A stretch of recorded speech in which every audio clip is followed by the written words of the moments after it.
Today's guest is Jennifer Young. She's the president at Inflexion LLC and an entrepreneur in residence at McDaniel College.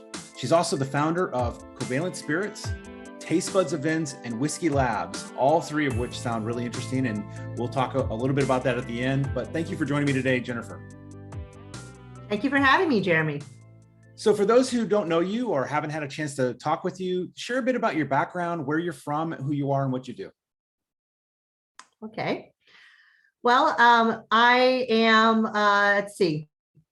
I am from New York originally. I was born and raised in New York and many other states, and then back to New York again. But everybody, when they ask me, where are you from? Short answer is New York. My dad came to the US to study in computer science. So tech has been in my blood, so to speak, to come get his doctorate at Syracuse University. I was born in Syracuse, moved around a lot growing up as the high-tech industry kind of was blossoming and booming and everything. Every few years, moved around a different state, and eventually ended up back in New York, right outside of New York City, about an hour and a half outside of New York City. So my high school years there, spent all my weekends in the city, on my school breaks in the city. So I'm a New York City girl at heart as well. Went to MIT for college up in Boston. Loved it. And then after college, came down to the DC area for work. And the idea was I'll do consulting for a couple of years, then go back to some sort of grad school, law school, med school, business school, something like that. This is a temporary move. Well, over 25 years later, I am still down here in the DC area-ish and have not gone back to New York. But lived in the DC area for over 20, moved to Northern Maryland in 2019 and Westminster, Maryland, which is about between Frederick and Baltimore. It's the best way to describe it. So not everybody goes to MIT. So how did you end up going to MIT? I would like to say it was, I guess the cosmos told me to go to MIT. My parents, being that they didn't go to college in the US and did not fully understand the US system, it was very different than what it was in Taiwan back then. They thought that I should apply to every college that I might possibly want to go to, and then see who accepts me, and then decide on which school, versus narrowing it down when you apply. Great in theory, right? Well, that meant that I applied to 17 colleges. Wow. I got into about a third, rejected by a third, and waitlisted a third. And one of the schools that I didn't think I would ever get into, and probably wouldn't have applied to at all had my parents did not tell me to apply to every single possible school, was actually MIT. Like I said, my dad worked in high tech all his career, and MIT for me has been one of those schools where it's like, holy cow, I can't get in there. And so when I got in, and I literally stared at the acceptance letter for about 20 minutes, and I was in shock. And I got into quite a few really good schools, but I just kept going back to that place where I'm like, this is a school where, this was like, wow, like the school to go to if you want to do science, technology, economics, any of that kind of stuff. And who would love to go to school in Boston? I mean, Boston is so amazing to go to college. So I wasn't sure if I could actually survive and make it or not. But I did. I went. I couldn't say no. I just couldn't say no to it. And it was probably one of the best decisions I ever made. I loved my 4 years there. I'm still very involved with the Alumni Association. I'm class president. I helped run the Baltimore area club. I served on the alumni board. I mean, I'm a very active alumni with MIT, and think that it is just a remarkable place. And the students now coming out of there, holy cow, they are so impressive. And I am really glad that the future of our world is in their hands, so to speak, to make it even better. So yeah, like I said, it was fate. So what did you end up studying then at MIT? So I thought that I wanted to be a doctor. Either I thought I wanted to be a doctor, or maybe my parents subliminally told me I wanted to be a doctor. Not quite sure which one. But no, I love the medical field, love the idea of helping people, working with people, and I loved science. And so I was pre-med, so I was a biology major. And being a pre-med at MIT required a lot of chemistry classes. So I also took a lot of chemistry. And but I realized after a couple of years that med school may not be for me. So then I added on a bunch of economics classes and minored in econ as well when I got out of MIT, just to keep my options open in case med school was not the right path for me. And it wasn't. I decided not to do med school at all, which is how I ended up in consulting. Because when I was in college, if you decided to not pursue science and engineering or grad school, iBanking and consulting were two of the popular go-to fields, and companies they hire, they recruit heavily out of MIT, thinking that you're analytical, all that kind of stuff and everything could be applied to consulting and iBanking. And so I went the consulting route and ended up joining a large consulting firm based out of the DC area. And that's what kind of led me down here after college. All right. So then what was that path for you? I know today you're on your own company, but what was that kind of path that got you through that career to the point where you wanted to have your own company? So that was a long path. So when I was at school, I had big company goals and ideas, right? In my mind, you work for big companies, you climb that big corporate ladder kind of thing. And if anybody told me 25 years ago that, hey, Jen, you'll be an entrepreneur one day, I'd be like, no way, absolutely no way. That's not me. I don't have that kind of mindset. I'm not that brilliant or innovative. I'm not that gutsy, risk loving. There's no flipping way. And, at MIT, I'm watching those who are entrepreneurs, and I'm like, oh my God, they're inventing the next new tech gadget or the next new, energy saving device. Or I'm like, that's not me. And so big company it is. And I was totally okay with that. But going into consulting, one of the beautiful things was that I got exposed to a lot of different areas. And I started consulting, I was on the commercial side. So I was working in telecom, communications, new media. That was in 1997. And 1996 was the Telecom Deregulation Act. So that opened up the market for lots of small companies to come in, or large companies enter new markets. So a lot of my consulting work was all in strategy consulting, management consulting, helping companies go into new markets, helping startups figure out how to go in, enter the market. So I started to kind of get to know and meet those who kind of work with smaller companies. And that started to change my mind a little bit. I started to see more and understood that, hey, working in a startup might be kind of cool, might be something I might be able to do. And after working, I used to work at AMS, which is now CGI. Yep. After about 6 years with them, a friend of mine recruited me out of there to go work for a company called Touchstone Consulting, which later became part of SRA. She said, you will love it here. It's 80-person company. It's a boutique firm in DuPont Circle. They work with federal sector nonprofit. And I have a soft spot for nonprofit work and public service. She goes, you'll absolutely love it. And I'm like, 80-person company. Oh my God, it's so small, right? But I did. I'm like, why not? And give it a shot and actually work in DC and all that kind of stuff. And that is what led me into the federal consulting, federal IT space. And being in that company and seeing all the small business partnerships that exist in our industry, I was like blown away. Like, wow, there are a lot of small companies and doing all sorts of cool and neat things. And that was like, okay, I'm getting a little more comfortable with the idea. With Touchstone, I had the pleasure of working at OMB. So one of my very first contracts was to support the federal enterprise architecture.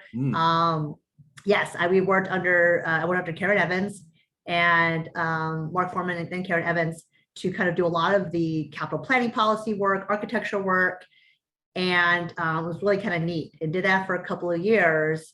Meanwhile, a colleague, someone I knew, was starting his own company and asked whether or not I want to come and join them. And that was just him.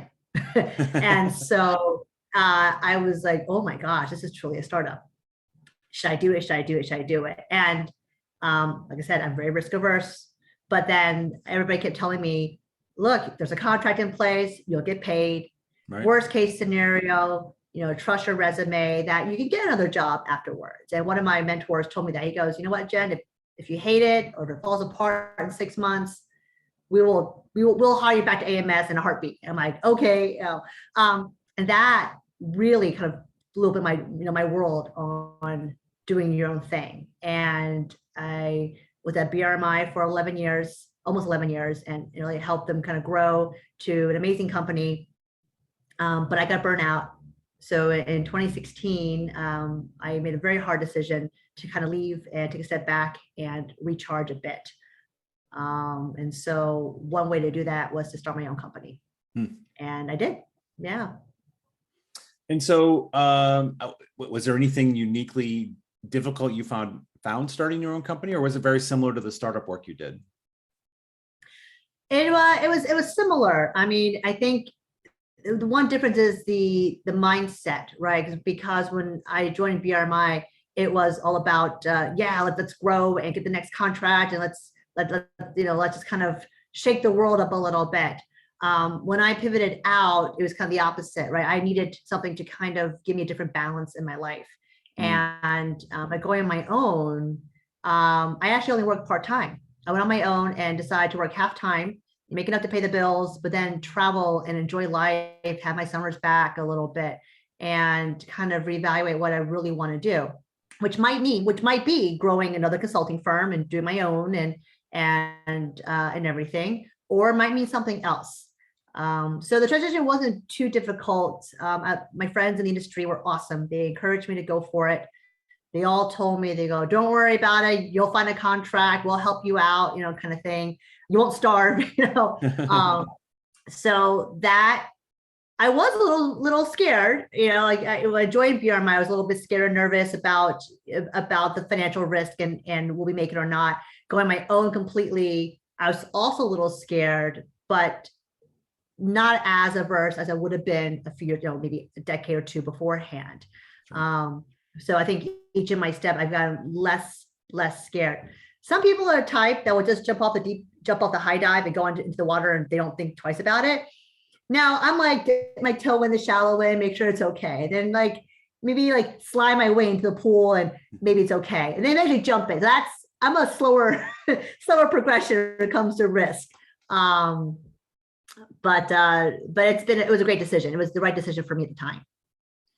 So as you've gone through your career, I'm sure you're working at the various places you've seen some interesting things. What's something that you've seen in our space, in our this GovCon space, or in companies in general, that if we came to you today, Jennifer, and said, today you get to make a decision on something we should change, or maybe you get to at least get us moving down that direction of making a change. What's something you've witnessed in your career that you think we should consider? So, a lot of things that I focus on is before development in the IT world, right? It's all about managing change, actually, so to speak. And I think one thing that I've noticed in the FedCon world and the commercial world too is that that I wish that more people understood what it took to actually manage change, and the amount of time it takes to have true adoption, to truly understand, to truly move an organization around. Sometimes I feel like some amazing technology gets implemented or gets proposed, but they don't quite handle the upfront part properly. And what happens? The organization doesn't use it right or understand it, and therefore it's considered not successful. But not because the technology isn't wonderful, it's just how the business has to adapt to it. I've seen situations where budgets had to get trimmed down. They trim off the front end part of that because they're just focused on the technical part of it. But the front end part is so critical and important, and takes a lot of time, right? One roadblock or one naysayer can impact a project negatively. So you really have to kind of work on that element of it a little bit more. And I feel like for all technology projects, we got to make sure we put the right focus and emphasis on how you really manage the change and manage the people that have to live with the change. That's very interesting. I do a lot of adoption programs myself. And I would agree with you. I would also say the tail end is also typically forgotten, that it takes more than just to launch it to the user to make the change happen, right? There's this Right. ongoing process of trying to reiterate, oh, no, you need to adopt this. You need to adopt this. And here's why. And here's, it's not a one and done kind of thing. Exactly. It's not build it and they will come and love it, right? It's not, right. That's not what it is. But sometimes I think some people believe that is what it is. And I think people who are familiar with it know it, believe it, because they live and breathe it. Those in the tech realm, they know and believe it because they work with this. But you have to imagine those who are not the techies and not implementing it, working every day, they may not realize or appreciate how wonderful it is, or how to use it, or they're scared of it, worried about it, all that kind of stuff. Adoption is a very long process. And so that's something I feel like we just need to make sure that more of that is done in a systematic way to help ensure that the technology implementations we do are truly successful. So what's next for you, Jennifer? I heard you talk a bit about, launching this new company. You're not doing it, full force, full time, serious growth mode, right, like you did with the startup. So that gives you more time. And of course, we mentioned at the very beginning, you're founder of a number of businesses. So what's next for you? Well, part of me starting Inflexion was to recover from burnout. But I also, through this journey, had my own inflection point that I was going through, where I had these passion projects that I had started a few years beforehand, and was wondering if I could do more with it. And the more I dug in, and because I'm also a geek on the inside, and the more I dug in, the more I looked, and the more I realized, I think I had this other idea. And so Covalent Spirits was officially launched in 2020, March 2020, before all the craziness really happened. And it is a distillery and tasting room in Westminster, Maryland, and which is where I live today. It's about an hour and 10 minutes from Tyson's, an hour and a half from downtown DC, 45 minutes from Baltimore, and 45 minutes from Gettysburg. So it is, I think this business is something that's it kind of not really fell in my lap, but something I've been wanting to do for a very long time, as I dabble in food, wine, and spirits as my passion projects. I geek out with it. I want to learn more and more and more and more, to the point where now I actually want to kind of make my own. And so for me, this is a great combination of my biology, chemistry background, a little rusty, my business background, and pulling in my other two companies, TasteBuds and Whiskey Labs, where we did, specialized events and tastings and educational workshops, kind of all wrapped up together in one business. So Covalent Spirits it's not open yet. We're still in renovation mode, but we are hoping to open later this year. So we shall see. It's pretty cool. Our equipment came in a few weeks ago and it looked really, really, really nice. It's exciting. Awesome. Yes. Well, Jennifer, I will definitely set up some time with you. We'll talk more about that business and how you started it as your passion. And I'd love to do that with you in the future. But thank you so much for joining me today and talking about your career. It's just an interesting story. You've had a variety of experiences that have led up to this awesome opportunity you're taking today. Yes, thank you so much. I appreciate this opportunity to chat with you, Jeremy. And I look forward to our next discussion over some whiskey.